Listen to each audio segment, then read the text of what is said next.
लढाई सुनेत्र पवार विरुद्ध सुप्रियाताई अशी नाहीये, ही लढाई आहे पवार साहेब किंवा नरेंद्र मोदी आणि अमित शहा. आता तुम्हाला ठरवायचंय. आजपर्यंत तुम्ही पुरोगामी विचाराच्या बाजूने उभा होता आणि आता अचानक काय झालंय की तुम्हाला अजित पवार तुमच्या सोबत ते सांगतायत की आता तुम्हाला जातीवादी शक्तींच्या बाजूने येऊ जाईल. तुम्हाला सोपं वाटतंय, पण देशामध्ये काय वातावरण आहे, युपी बिहार आणि महाराष्ट्रामध्ये फरक काय आहे? हाच फरक आहे. या महाराष्ट्राने कधी जातीवाद खपून घेतला नाही, या महाराष्ट्राने काय पुरोगामी विचार जपले. आणि हा जर विचार टिकवायचा असेल तर उद्धव ठाकरे असतील, पवार साहेब असतील आणि महाविकास आघाडी असेल, ह्यांच्या बाजूने मात्र तुम्हाला आम्हाला ताकदीने लढलं पाहिजे.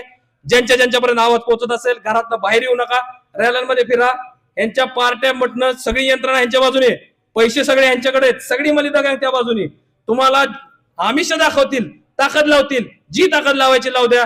पवार साहेब नावाची जादूची कांडी ज्या दिवशी फिरेल, तुम्ही लोकसभेचा निकाल फिरलेला बघाल आणि सुप्रियाताई सुळे 2 ते 3 लाखाच्या मताने निवडून येतील, एवढीच गाई देतो.